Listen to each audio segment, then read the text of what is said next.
Hello बच्चों, a very fresh morning to all of you. Friction lecture number 2। Lecture number 1 में हमने बहुत जबरदस्त तरीके से क्या पढ़ा है बच्चों? Frictional force. एक इंटरेस्टिंग चीज मैंने आपको बताई थी, जब दो बॉडीज कांटेक्ट में होते हैं, तब परपेंडिकुलर डायरेक्शन में एक फोर्स एक्ट होता है और पैरेलल डायरेक्शन में एक एक्ट होता है। तो जो परपेंडिकुलर डायरेक्शन में एक्ट होता है उसको कहते हैं नॉर्मल फोर्स, और जो पैरेलल में होता है उसे कहते हैं फ्रिक्शनल फोर्स। और फ्रिक्शनल फोर्स क्या करता है?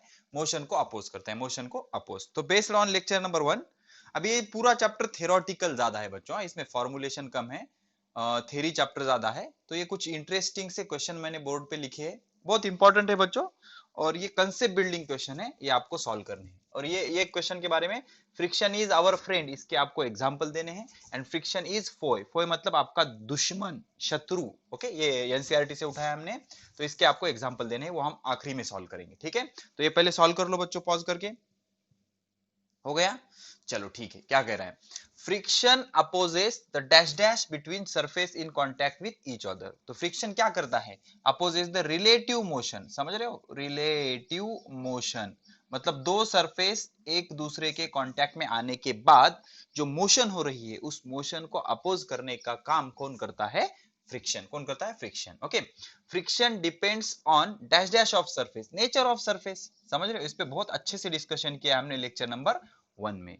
मतलब अगर दो जो सरफेस जो कांटेक्ट में है उनका नेचर बदल गया तो फ्रिक्शन भी क्या हो जाएगा? चेंज हो जाएगा। ठीक है, अब ये क्या है? Friction produce heat. फ्रिक्शन की वजह से क्या हो जाती है? हीट प्रोड्यूस हो जाती है। एकदम सिंपल सा एग्जांपल ले लेंगे बच्चों हम। आप क्या करो, दो हाथों को ऐसे कांटेक्ट में लाओ और इन्हें ऐसे रब करो। ये रब करने से क्या हाथ गर्म हो जाएंगे, 2-3 मिनट में ही हाथ गर्म हो जाएंगे। तो फ्रिक्शन की वजह से क्या प्रोड्यूस होता है? हीट प्रोड्यूस होता है। Sprinkling of powder on carrom board reduces the friction. क्या करेगा? रिड्यूस करेगा। ठीक है ना, रिड्यूसेस द फ्रिक्शन। अगर हम कैरम बोर्ड पर पाउडर स्प्रेड कर रहे हैं, उस वजह से क्या होता है? फ्रिक्शन रिड्यूस होता है। Frictional force is an example of contact force. बच्चों समझ रहे हो? हमने लास्ट चैप्टर में कांटेक्ट और नॉन कांटेक्ट फोर्स पढ़े थे।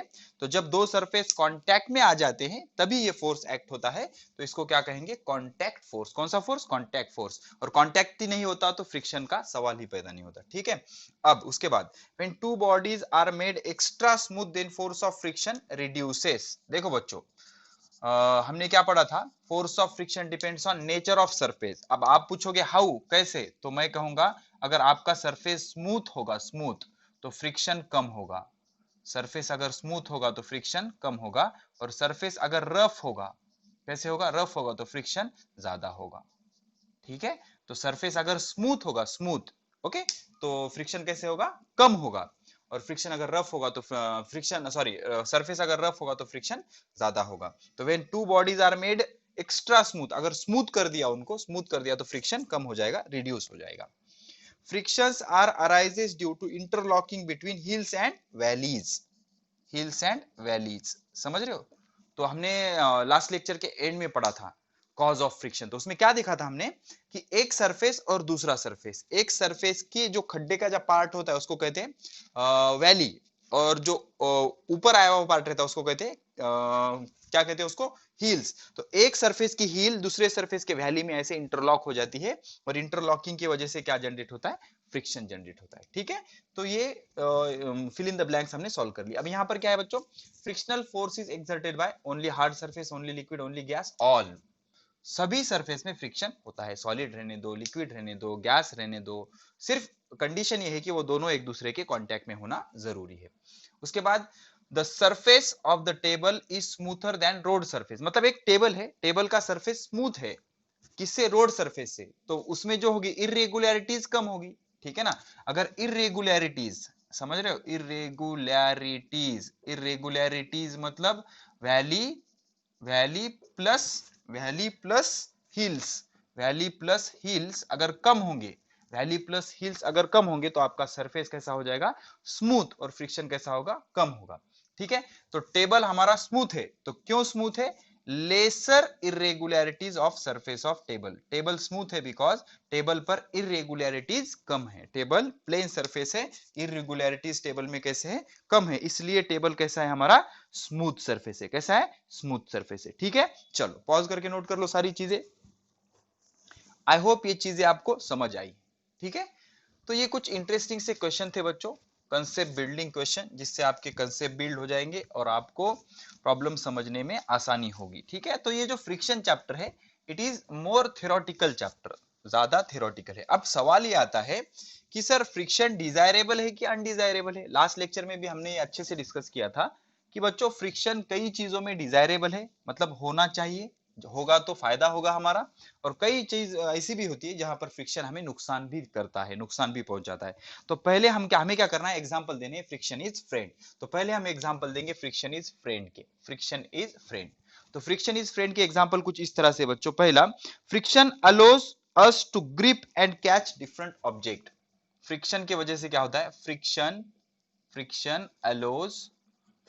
Allows grip and catch the object. Imagine करो आप किसी हिल पे चढ़ रहे हो तो आप वहां पर पकड़ोगे, ऐसे पकड़ के ऐसे चढ़ोगे, ठीक है ना। तो आपके सरफेस में और हिल के सरफेस में अगर फ्रिक्शन नहीं होगा तो आप ऊपर चल सकते हो क्या? नहीं। एक सिंपल एग्जांपल देता हूं, do you know the tree of Nilgiri? Nilgiri का पेड़ पता है? नीलगिरी, उसका जो खोड रहता है बहुत प्लेन रहता है बच्चों, प्लेन, उसको पकड़ कर हम ऊपर नहीं चढ़ सकते। लेकिन नीम का जो पेड़ रहता है, नीम का, लिंबाचं झाड़, नीम का झाड़, उस पे आप आराम से चढ़ सकते हो, बिकॉज उसका सरफेस कैसा रहता है, रफ रहता है। तो ये किस चीज की वजह से हो रहा है, friction. This is because of friction. नारियल के झाड़ पे भी आप चढ़ नहीं सकते, बिकॉज वहां पर भी फ्रिक्शन कम होगा, प्लेन होता है ना वो, ऐसे। तो फ्रिक्शन की वजह से हम क्या कर सकते हैं, ग्रिप आ जाता है, पकड़ने में ग्रिप आ जाता है, और हम ऑब्जेक्ट को कैच कर सकते हैं बिकॉज ऑफ फ्रिक्शन। तो फ्रिक्शन क्या हो गया हमारा, फ्रेंड हो गया। Second one, it helps for walking, it helps for walking, it helps for walking.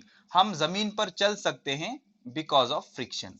अगर अगर आपका पैर किसी केले के छिलके पर गिर गया तो आप गिर जाओगे, बिकॉज वहां पर फ्रिक्शन कैसे होता है, कम होता है। तो फ्रिक्शन की वजह से आप चल सकते हो। ओके, तो ये कैसे होगा, फ्रेंड होगा। ये कैसे होगा, फ्रेंड हो गया। उसके बाद it helps to write on paper and board, it helps it helps it helps to write on paper. हम पेन से पेपर पे लिख सकते हैं because of friction. And on black board, अब ये तो व्हाइट बोर्ड है, लेकिन ब्लैक बोर्ड पर हम अगर चॉक पीस से लिखेंगे तो किस वजह से लिख सकते हैं, बिकॉज ऑफ फ्रिक्शन। अगर फ्रिक्शन ही नहीं होगा तो हम लिख सकते हैं क्या, नहीं। तो लिखना किस वजह से आता है, फ्रिक्शन की वजह से। तो यहां पर क्या होगा, फ्रिक्शन हमारा फ्रेंड हो गया। क्या हो गया, फ्रेंड हो गया। To minimize the speed of vehicle, to minimize speed of vehicle. देखो बच्चों, आपको क्या करना है, किसी व्हीकल को स्टॉप करना है तो आप क्या करोगे, ब्रेक अप्लाई करोगे। तो जब ब्रेक अप्लाई करोगे तो फ्रिक्शन होगा, और फ्रिक्शन की वजह से उसकी स्पीड कम हो जाएगी। इमेजिन करो फ्रिक्शन नहीं होता, तो स्पीड कम नहीं होती, तो आप सोच सकते हो क्या क्या हो सकता था। ठीक है, तो यहां पर भी क्या हो गया, फ्रिक्शन हमारा फ्रेंड हो गया। ठीक है, अब the things do not move from one place, the things do not move from place because of friction. अब देख लो बच्चों, एक सिंपल सी चीज है, मैंने इस बॉडी को इस सरफेस पर रखा, ये बॉडी यहां पर रुकी हुई है। क्यों रुकी हुई है, बिकॉज ये बॉडी में और ये सरफेस में क्या है, फ्रिक्शन है। अगर फ्रिक्शन नहीं होता तो ये रुकती क्या, नहीं, ये मूव हो जाती। ठीक है ना। तो किसी चीज पर, किसी जगह पर एक बॉडी रुकी हुई है, इसका रीजन, इसका कारण क्या है, फ्रिक्शन है। तो ये 5 एग्जाम्पल से ये प्रूव होता है कि फ्रिक्शन हमारा फ्रेंड है। मतलब इसको आप ऐसे भी कह सकते हो, इन एग्जाम्पल में फ्रिक्शन डिजायरेबल है, फ्रिक्शन होना जरूरी है, फ्रिक्शन होना अच्छा है हमारे लिए। ठीक है, so these are the some example which indicates friction is our friend, friction is our friend. अब कुछ एग्जांपल देखेंगे जिसमें हम पढ़ेंगे कि फ्रिक्शन इज फोय, फोय मतलब शत्रु, हमारा दुश्मन है, फ्रिक्शन हमारा दुश्मन है, ऐसे ऐसे होता है उसका। तो कब कब दुश्मन होता है फ्रिक्शन, देख लो बच्चों। सबसे पहले फ्रिक्शन दुश्मन होता है, friction causes wear and tear of object, it causes wear and tear of object. Last lecture में हम डिस्कस कर रहे थे, जो मशीन के पार्ट होते हैं ना, जब एक दूसरे पर रब होते हैं तो खराब हो जाते हैं। इस वजह से क्या होता है, वो ऑब्जेक्ट हमें रिप्लेस करने पड़ते हैं। या फिर टायर है बच्चों, हमारे टायर, हर 2 साल में हमें गाड़ी का टायर चेंज करना पड़ता है। वाई? बिकॉज सरफेस और टायर दोनों में फ्रिक्शन हो जाता है, वो घिस जाता है, और जैसे घिस जाएगा तो खराब हो जाएगा। ठीक है, तो हमें क्या करना पड़ता है, it causes wear and tear. Wear and tear का मीनिंग हमने लास्ट लेक्चर में देखा था। वियर एंड टियर मतलब खराब हो जाता है, नुकसान हो जाता है उसकी। ओके, अब दूसरा क्या होता है बच्चों, it damage parts of machine. It damage, damage करता है, it damage part of machine. Part of machine, जो मशीन के पार्ट होते हैं ना बच्चों, मशीन मतलब क्या होता है, the device in which different kinds of motions are occurring, rotational motion, linear motion. तो दो पार्ट एक दूसरे पर जब रब हो जाते हैं तो क्या होता है बच्चों, खराब हो जाते हैं। ठीक है ना, it damage the part of machine. Machine के पार्ट को फ्रिक्शन क्या कर देता है, डैमेज कर देता है। तो ये हमारा फोय है बच्चों, ये हमारा दुश्मन है। ठीक है, अब उसके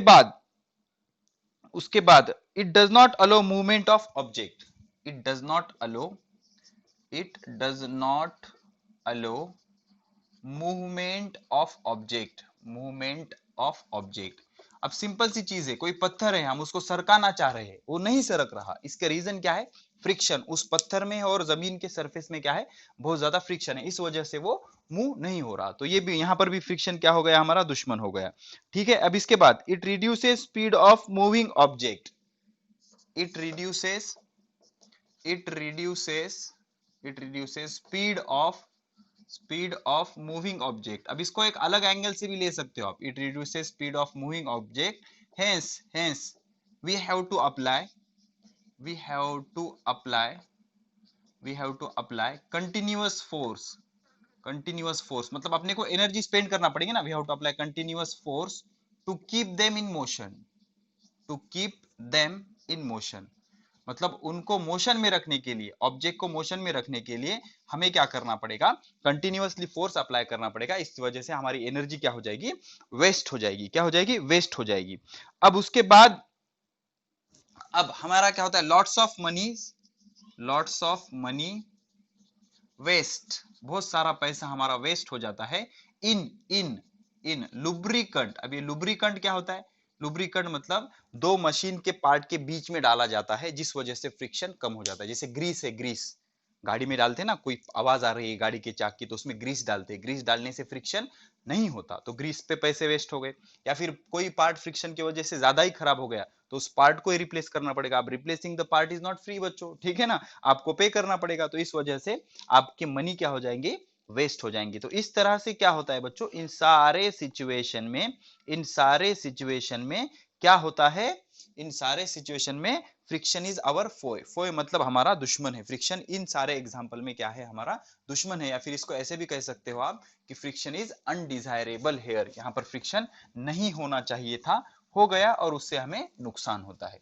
ठीक है, तो अब कुछ कंसेप्चुअल क्वेश्चन हम सॉल्व करते हैं बच्चों। इसमें फर्स्ट क्वेश्चन क्या कह रहा है, is friction desirable in some case, if yes give example, if yes give example. चलो ठीक है, क्या कह रहा है, इज फ्रिक्शन, इज फ्रिक्शन, एक कंसेप्ट बिल्डिंग क्वेश्चन है बच्चों। Is friction desirable, desirable in some case, in some case, if yes, if yes give example.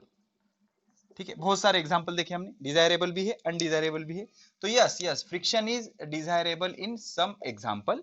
Best example, we can walk, we can walk on surface, we can walk on surface because of friction, because of friction. मैंने पहले ही कहा आपसे कि ये chapter पूरा theoretical है, लेकिन इसके कंसेप्ट आना बहुत जरूरी है बच्चों। This is very important regarding your physics. तो फिर वॉकिंग के लिए फ्रिक्शन बहुत ही ज्यादा इंपॉर्टेंट है। ठीक है, which device is use to measure the friction between two surface. Okay, which device, which device हमने लास्ट लेक्चर में देखा है बच्चों, which device measures, measures friction, friction between two surface, friction between two surface. अब अच्छे से समझ लो, हाँ, दो सरफेस का फ्रिक्शन कौन मेजर करता है, स्प्रिंग बैलेंस। याद आया, लास्ट लेक्चर में हमने देखा था स्प्रिंग बैलेंस कौन सा डिवाइस मेजर करता है, स्प्रिंग बैलेंस। अब कैसे मेजर करता है वो हमने देखा है। ठीक है, हमने शूज का एग्जांपल लिया था, कुछ याद आ रहा है, इमेजिन करो ये बॉडी है, इमेजिन करो ये बॉडी है, ये दूसरे बॉडी पर रखी हुई है, तो ये दो बॉडी एक दूसरे से लॉक हो जाएंगे, एक बॉडी का जो हील से दूसरे बॉडी के वैली में लॉक हो जाएंगे। अब लॉक हो जाएंगे तो ये मूव होगा क्या? नहीं। तो हम क्या करेंगे यहाँ पर, इसको क्या करेंगे, एक स्प्रिंग बैलेंस अटैच करेंगे। ऐसे ऐसा स्प्रिंग बैलेंस होता है ना, इस पे रीडिंग होती है, और स्प्रिंग बैलेंस के दूसरे एंड पर हम फोर्स लगाएंगे। अब ये रुकी हुई है बिकॉज इस डायरेक्शन में इस पे फोर्स एक्ट हो रहा है, जिसको फ्रिक्शन कहते हैं। सपोज ये फोर्स 10 न्यूटन है, लेकिन हमें पता नहीं, हमने क्या किया, 5 न्यूटन का फोर्स लगाया इधर, तो बॉडी मूव होगी क्या? नहीं। 6 Newton, 7 Newton, 8 Newton, 9 Newton, 10 Newton, 10 Newton पे ये जस्ट मोशन क्या हो जाएगी, स्टार्ट हो जाएगी। तो हमें पता लग जाएगा कि ये फोर्स जितना है उतना ही ये फोर्स है। ठीक है, तो इस तरह से हम फोर्स को मेजर करते हैं। इस डिवाइस को कहते हैं स्प्रिंग बैलेंस। क्या कहते हैं? Spring balance. ठीक है, अब उसके बाद why bicycles stop when brakes are applied? Third question, why bicycle मतलब cycle, why bicycle stops when brakes are applied? Brakes are applied, समझने वाला चैप्टर है बच्चों। मतलब आपने जब ब्रेक लगाया तो बाइसिकल स्टॉप क्यों होती है, इसका रीजन क्या होता है बच्चों? जब आप ब्रेक दबाते हो, ब्रेक दबाते हो तो क्या होता है, दो चीजें होती है। एक एक तो ये ऐसा टायर होता है, ओके, ये इसकी रिंग होती है। Do you know the ring of tyre? Ring होती है ना उसकी, रिंग, रिंग के ऊपर टायर होता है। तो यहाँ पर एक ऐसी अरेंजमेंट होती है बच्चों। ठीक है, ब्रेक मतलब एक रबर का ऐसी अरेंजमेंट होती है। जैसे ही आपने ब्रेक दबाया तो ये रबर वाला पार्ट जाके क्या हो जाएगा, इसको अटैच हो जाएगा, इसको अटैच हो जाएगा, इसको ग्रिप करेगा, वो पकड़ लेगा। अब इसको पकड़ लेगा मतलब इसकी मोशन क्या हो जाएगी, अपोज हो जाएगी। अब इसकी मोशन अपोज हो जाएगी तो वो क्या हो जाएगा, रुक जाएगा। ठीक है, तो इस वजह से जब हम ब्रेक लगाते हैं तो फ्रिक्शन बढ़ जाता है। क्या हो जाता है? फ्रिक्शन बढ़ जाता है, और इस वजह से क्या हो जाता है, उसका जो मोशन है वो क्या हो जाता है, स्टॉप हो जाता है। क्या हो जाता है? स्टॉप हो जाता है। तो इस तरह से based on last lecture we have solved this important question. अब आता है कि इस लेक्चर में क्या पढ़ना है। तो इस लेक्चर में हमें एक इंपॉर्टेंट पॉइंट पढ़ना है, वो है टाइप्स ऑफ फ्रिक्शन। और इस लेक्चर में हम सिर्फ उसका इंट्रोडक्शन देखेंगे, और अगले लेक्चर से एक एक एक एक टाइप हम पूरे डिटेल में पढ़ने वाले हैं। सारे टाइप हो गए कि चैप्टर भी खत्म हो जाएगा बच्चों। बहुत छोटा चैप्टर है। हेडिंग लगाओ टाइप्स ऑफ फ्रिक्शन। क्या बच्चों? लिखो types of friction, types of friction, types of friction. अब इतनी चीज तो समझ आई कि फ्रिक्शन का मीनिंग क्या है, कि जब दो सरफेस एक दूसरे के कांटेक्ट में होते हैं तो क्या होता है, दो फोर्स एक्ट होते हैं। एक परपेंडिकुलर में, उसको कहा जाता है नॉर्मल फोर्स, और एक होता है पैरेलल, जो मोशन के अपोजिट डायरेक्शन में होता है।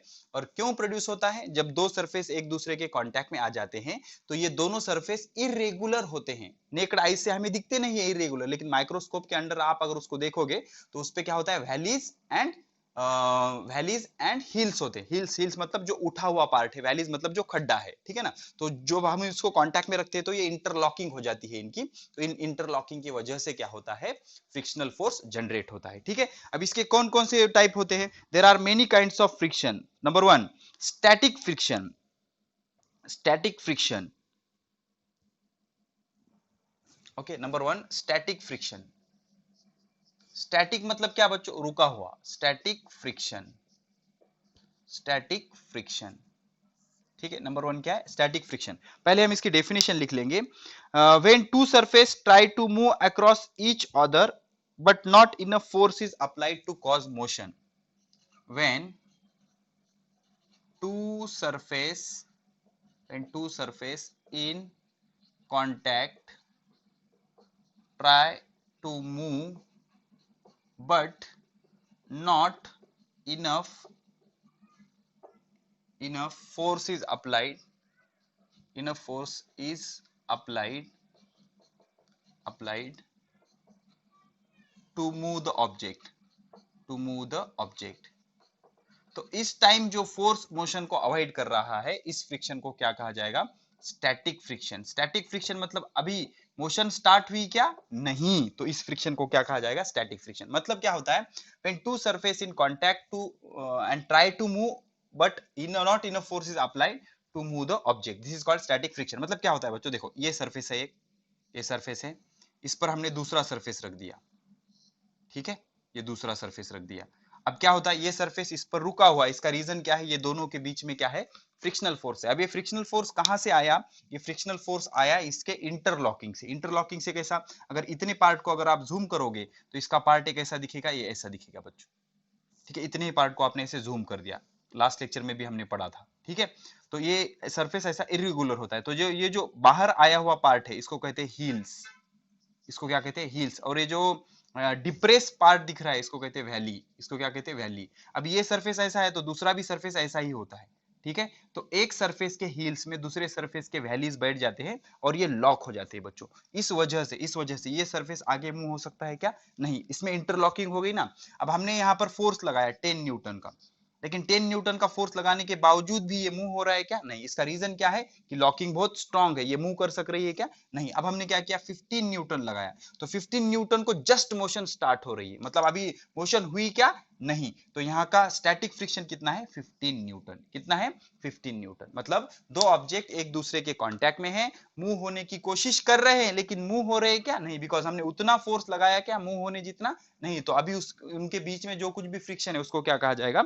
Static friction. फोर्स तो हमने अप्लाई किया, force is applied, force apply किया ऊपर वाले बॉडी पे, बट नो मोशन, लेकिन मोशन नहीं हुई।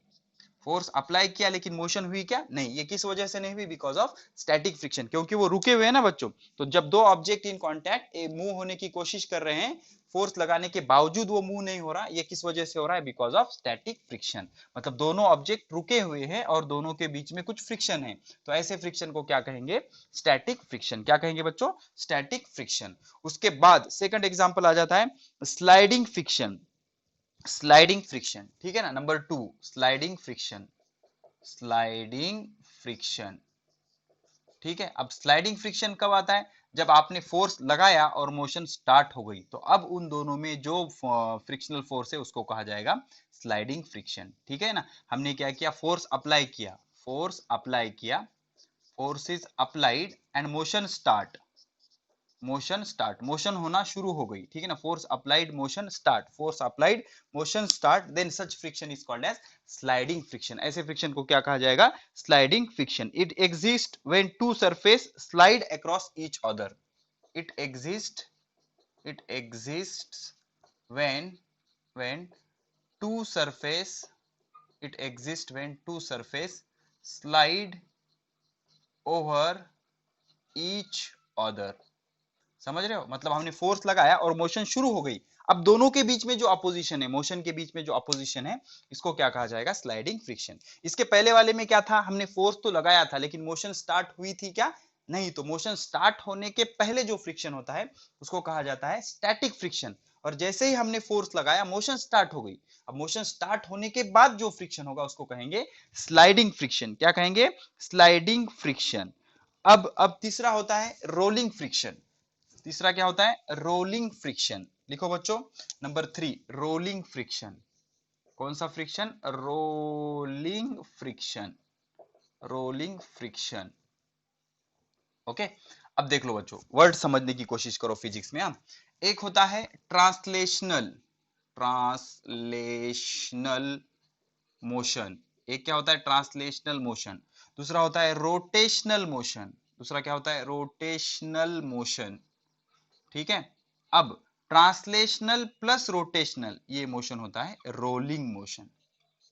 समझाऊंगा मैं, टेंशन मत लो। Rolling motion. अब आप कहोगे सर कहना क्या चाहते हो? देख लो बच्चों, अगर अगर बॉडी मूविंग अलोंग स्ट्रेट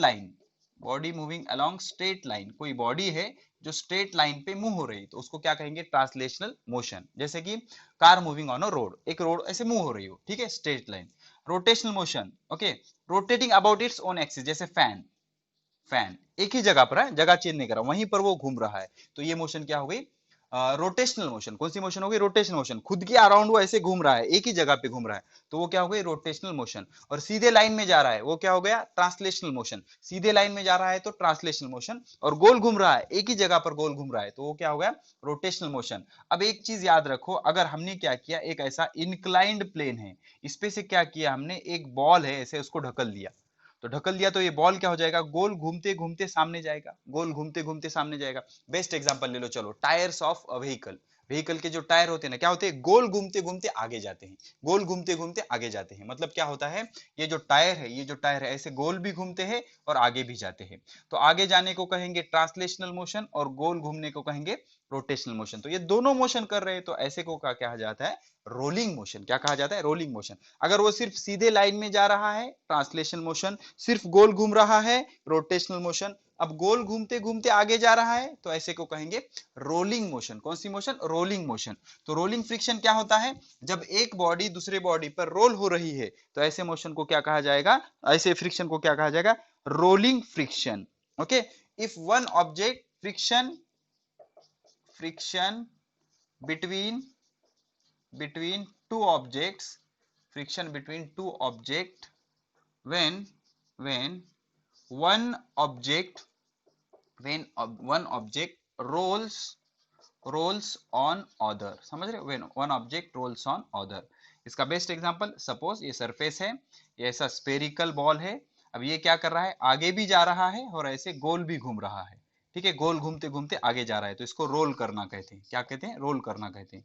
तो अब इसके बीच में जो फ्रिक्शन होगा उसको कहेंगे रोलिंग फ्रिक्शन। कौन सा फ्रिक्शन, रोलिंग फ्रिक्शन। जब दो बॉडीज रुके हुए थे, हमने फोर्स लगाया फिर भी मोशन स्टार्ट नहीं हुई, तो ऐसे को कहा गया स्टैटिक फ्रिक्शन।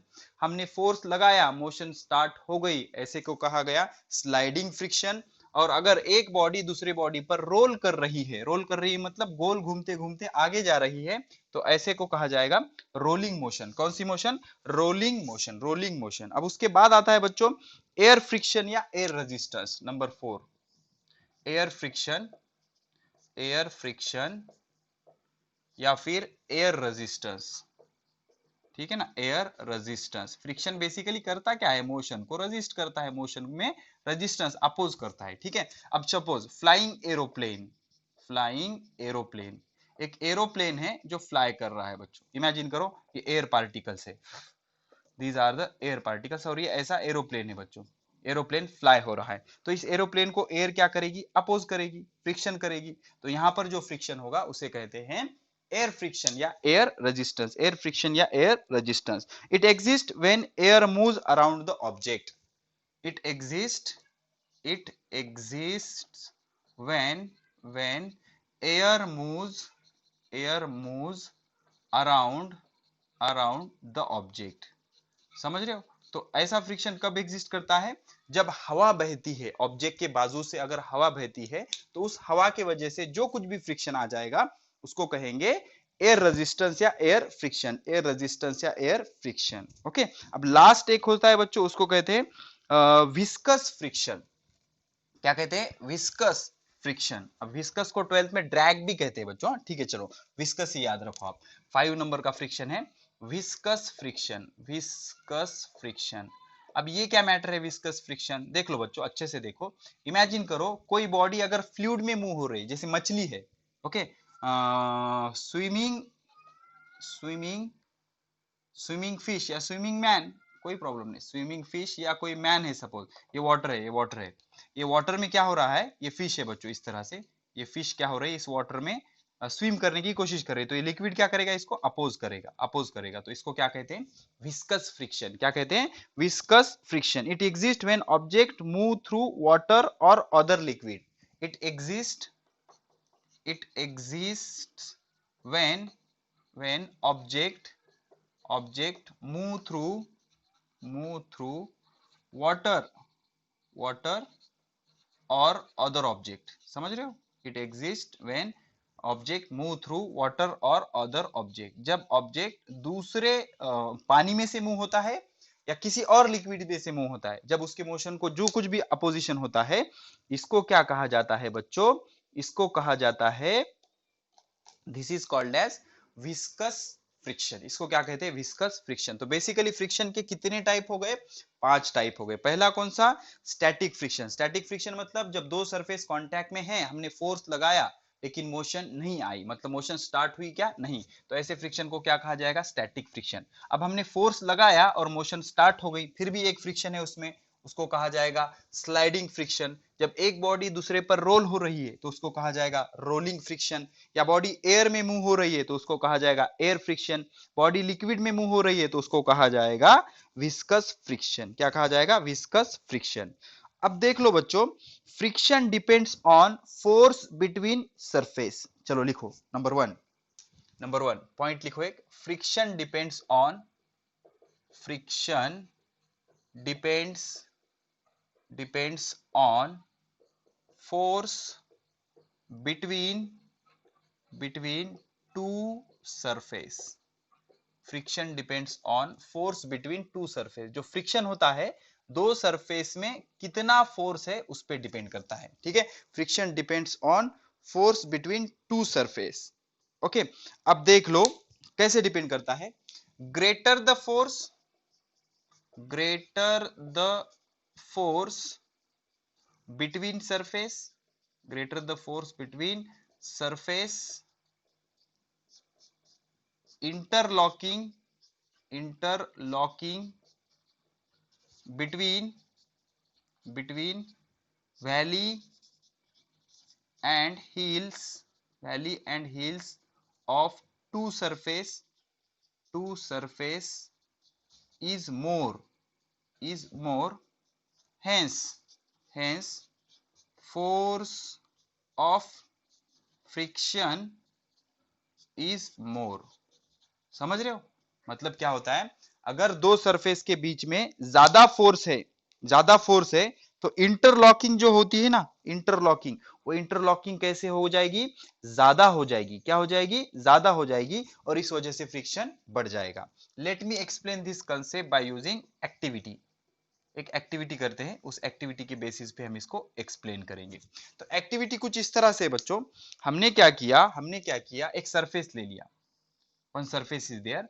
अब यहाँ पर क्या है, ये कपड़ा रखा हुआ है ऐसे, समझ रहे हो? ये कपड़ा, ओके, ये क्लॉथ है। ठीक है, दिस इज द क्लॉथ है, और ये टेबल है बच्चों, ग्लास का टेबल है। ठीक है, अब मैं क्या कर रहा हूं, इस क्लॉथ को यहां से ऐसे पुल कर रहा हूं। तो क्लॉथ क्या हो रहा है? इजीली पुल हो रहा है। ठीक है ना, इजीली पुल हो रहा है। ठीक है ना, आराम से पुल हो जाएगा क्लॉथ, ग्लास पे से आराम से खींच सकते हो आप। लेकिन अब मैंने क्या किया, ये जो क्लॉथ रखा हुआ था, यहाँ पर क्या रख दिया, एक ऐसा पत्थर रख दिया, या फिर कुछ वेट, बहुत ही हाई वेट रख दिया। यहाँ पर क्लॉथ है, नीचे क्लॉथ है बच्चों, इसके नीचे क्लॉथ है, क्लॉथ के ऊपर कुछ वेट रख दिया मैंने। ठीक है, वजन रख दिया। ये टेबल है हमारा। अब मैं इसको पुल कर रहा हूँ, तो ये खींचेगा क्या बच्चों? आराम से, पहले की तरह आराम से खींच सकते क्या हम इसको? नहीं। व्हाई? बिकॉज अब क्या हो गया, ये वेट बढ़ गया ना, ये वेट ऐड किया हमने, तो ये वेट बढ़ गया। अब ये वेट बढ़ जाने से क्या हो गया, ये क्लॉथ और ये जो टेबल है, इसमें जो, अब इसको अगर जूम करोगे आप तो ये इरेगुलर सरफेस लगेगा ऐसे।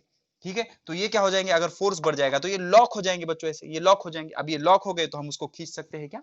नहीं खींच सकते। ठीक है ना, तो friction depends on force between two surface. अब इसका और एक एग्जांपल बताता हूं। सपोज बच्चों क्या है, मैट है, डू यू नो मैट? चटाई, मैट है, मैट। ओके, घर में हम मैट ऐसे बिछा के रखते हैं। तो सपोज मैट पे कोई बैठा नहीं है और आप मैट को ऐसे खींच रहे हो, तो आप आराम से उसको खींच सकते हो। लेकिन समझो मैट पे कोई बैठे वाला है, अब आप उसको खींचने की कोशिश कर रहे हो, तो मैट को आप खींच सकते हो क्या? नहीं। वाई? बिकॉज फोर्स बढ़ गया ना। तो क्या कर रहा है, friction depends on force between two surface. दो सरफेस में कितना फोर्स है, इस पे फ्रिक्शन डिपेंड करता है। अब कैसे डिपेंड करता है? Greater the force between two surface. अब ये यहाँ पर दो सरफेस में फोर्स कैसा था? ज्यादा था। क्या हो गया, interlocking between valleys and hills of two surface is more. दो सरफेस में जो हिल्स एंड वैलीज है, इरेगुलर सरफेस में, वो इंटरलॉकिंग बहुत स्ट्रांग हो जाएगी। अब आप उसको खींचोगे तभी भी क्या हो जाएगा, वो खींचे जाएगा क्या? नहीं, मतलब फ्रिक्शन फोर्स क्या हो जाएगा? बढ़ जाएगा। तो नंबर वन हमने प्रूव किया कि friction depends on force between two surface. ठीक है, अब यहां से मैं एक चीज लिख सकता हूं, force of friction is proportional to weight of the object place on the surface. Okay, force of friction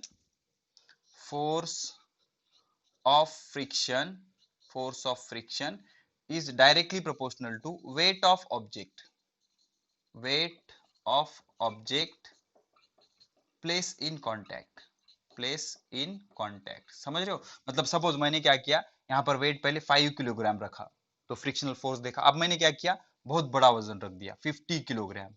अब मैं देख रहा हूँ तो मैं खींच सकता हूं क्या 50 किलोग्राम? बिल्कुल नहीं। अब फ्रिक्शन क्या हो जाएगा? बहुत बढ़ जाएगा। तो force of friction, okay, friction force is directly proportional to weight. जितना ज्यादा आप वेट कांटेक्ट में रखोगे उतना ज्यादा क्या आ जाएगा? फ्रिक्शनल फोर्स आ जाएगा। यही वजह होती है कि छोटे पत्थर को हम आराम से ढकल सकते हैं, लेकिन जो बड़ा पत्थर होता है उसको आराम से ढकल सकते हैं क्या? नहीं, बिकॉज बड़े पत्थर का वेट कैसा होता है? बहुत ज्यादा होता है, और वेट ज्यादा हो जाने से वहां पर फ्रिक्शन भी कैसा हो जाएगा? ज्यादा हो जाएगा। तो यहां से क्या प्रूव होता है? जो फ्रिक्शनल फोर्स होता है बच्चों, कौन सा फोर्स? फ्रिक्शनल फोर्स, वो किस पे डिपेंड करता है? It depends on weight. It depends on wait.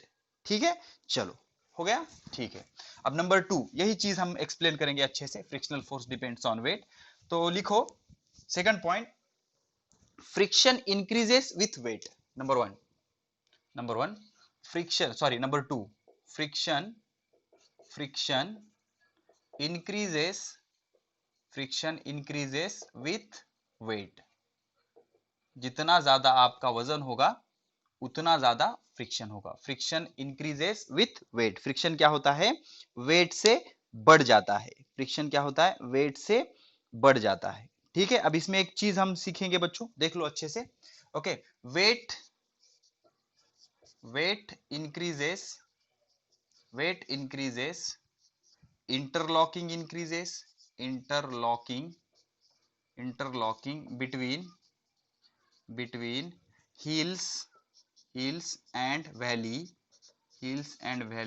of two surface, interlocking between hills and valley of two surface increases। अब इंटरलॉकिंग अगर बढ़ गई तो फ्रिक्शन इंक्रीजेस। ठीक है, तो जितना आपका वेट ज्यादा होगा उतना फोर्स ऑफ फ्रिक्शन ज्यादा होगा। बेस्ट एग्जांपल, सपोज हमने क्या किया, एक सरफेस है, इस पे हमने क्या किया, एक बॉडी ली ऐसी, ये है 10 किलोग्राम की। अब दूसरी बॉडी है सेम साइज की, लेकिन ये है 100 किलोग्राम की, 100 किलोग्राम की। अब दोनों को हम पुश करने की कोशिश कर रहे हैं, तो इसको हम इजीली पुश कर सकते हैं, बिकॉज इधर जो फ्रिक्शन लगेगा वो कम होगा, लेकिन इसको हम इजीली पुश नहीं कर सकते बिकॉज यहाँ पर जो फ्रिक्शन लगेगा वो बहुत ज्यादा होगा, बिकॉज इसका वेट कैसा है? ज्यादा है। अब वेट ज्यादा हो जाने से क्या हो जाएगा? इसको अगर आप जूम करोगे तो यहाँ की लॉकिंग कैसे दिखेगी? देख लो, ये पहला सरफेस है ऊपर वाला, ये नीचे वाला सरफेस है, ऐसा लॉकिंग कैसा होगी? ज्यादा होगी, बिकॉज उसको ऐसे हमने प्रेस किया ना, ऐसे प्रेस किया, लेकिन यहाँ पर लॉकिंग कैसा होगी? ये पहला सरफेस है और ये दूसरा सरफेस है। ठीक है, ऐसी लॉकिंग होगी, मतलब आराम से ये मूव हो सकते हैं। लेकिन अगर वेट बढ़ गया तो ये दब जाएंगे ना बच्चों। ये पहली बॉडी और ये दूसरी बॉडी। ठीक है, अब ये वेट था 10 किलोग्राम, तो ये ऐसी सिचुएशन थी। लेकिन अगर ये वेट 100 किलोग्राम हो गया बच्चों, तो ये दब के लॉकिंग ऐसी स्ट्रांग हो जाएगी, अब लॉकिंग स्ट्रांग हो गई तो फोर्स ऑफ फ्रिक्शन क्या हो जाएगा? बढ़ जाएगा। ठीक है, पॉज करके नोट कर लो। तो जितना वेट ज्यादा होगा उतना फोर्स ऑफ फ्रिक्शन कैसा होगा? ज्यादा होगा। अब एक चीज याद रखो, number 3, force of friction does not depend on area of contact for hard surface. देख लो बच्चों, force of friction, number 3, force of friction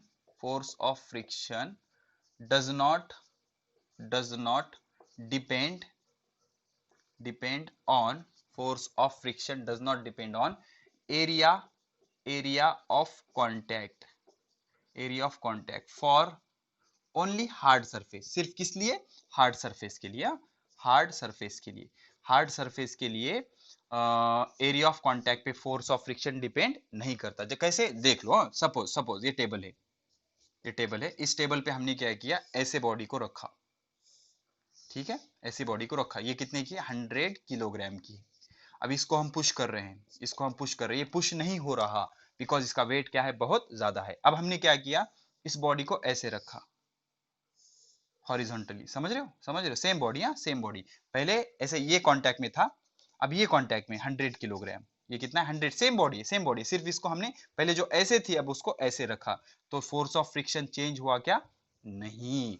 क्यों? Because force of friction does not depend on area of contact, इसलिए सिर्फ hard surface के लिए depend नहीं करता area of contact पे। लेकिन जब सरफेस आपका स्मूथ हो जाता है स्मूथ हो जाता है तो इट लाइक रबर, स्मूथ मतलब कैसे, रबर, तो it depends on area of contact, it depends on area of contact, area of contact. अब आप कहोगे कैसे सर, तो सिंपली सिंपली बच्चों, आपको फोर व्हीलर समझता है, फोर व्हीलर जो फॉर्च्यूनर गाड़ी होती है ना, Fortuner, Fortuner is a brand, brand of four wheeler, उसका जो टायर होता है ना बहुत बड़ा होता है बच्चों, बड़ा मतलब उसका एरिया ज्यादा होता है। फॉर्च्यूनर गाड़ी हम बहुत ज्यादा स्पीड से भगा सकते हैं, क्यों भगा सकते हैं, बिकॉज उसका जो टायर होता है ना, टायर, अब इस टायर को इस एंगल से देखेंगे हम, तो ऐसा ऐसा इतना ज्यादा सरफेस होता है उसका, समझ रहे हो, ऐसा ऐसा ये गोल, समझ रहे हो, ऐसा ऐसा गोल, तो इतना चौड़ा उसका सरफेस होता है, ठीक है। तो जितना ज्यादा सरफेस होगा उतना ज्यादा फ्रिक्शन होगा, समझ रहे हो, जितना ज्यादा सरफेस होगा उतना ज्यादा फ्रिक्शन होगा, और ज्यादा फ्रिक्शन होगा मतलब गाड़ी रास्ते से नीचे जाएगी क्या,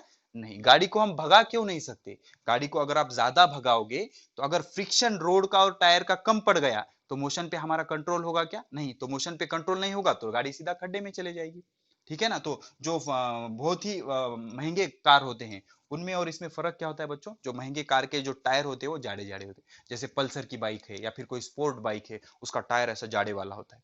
अब जाड़ा होने से क्या हो जाता है, एरिया ऑफ कांटेक्ट बढ़ जाता है, एरिया ऑफ कांटेक्ट हो जाने से फ्रिक्शन ज्यादा होगा, तो फ्रिक्शन ज्यादा होगा मतलब हम ज्यादा स्पीड से गाड़ी को चला सकते हैं, मतलब हम उसको कंट्रोल कर सकते हैं। सिंपल एग्जांपल, लेडीज साइकिल और जेंट्स साइकिल, लेडीज साइकिल के टायर कैसे होते हैं, बारीक होते हैं, तो वहां पर फ्रिक्शन कम होता है, तो आराम से साइकिल वो चल जाएगी। लेकिन जो जेंट्स साइकिल होती है उसके टायर बड़े बड़े होते हैं, तो वहां पर फ्रिक्शन कैसा होता है, ज्यादा होता है। तो for smooth surface friction depends on area, but for rough surface friction does not depend on area. तो यहाँ का friction, friction 1 is equal to friction 2, because ये दोनों सरफेस कैसे रफ है, तो रफ सरफेस के लिए फ्रिक्शन जो होता है it does not depend on area. लेकिन अगर सरफेस आपका स्मूथ हो जाएगा तो friction depends on area, friction depends on area, ठीक है बच्चों। इस तरह से इस लेक्चर को यहीं पर हम खत्म करते हैं, जल्दी मिलेंगे एक बढ़िया से लेक्चर में, लेक्चर नंबर 3 फ्रिक्शन। पूरा चैप्टर थ्योरेटिकल है बच्चों, अच्छे से समझते जाओ, एमसीक्यू क्वेश्चन वगैरह सॉल्व करते जाओ, ठीक है। तो तब तक पढ़ाई करते रहे, ऑल द वेरी बेस्ट।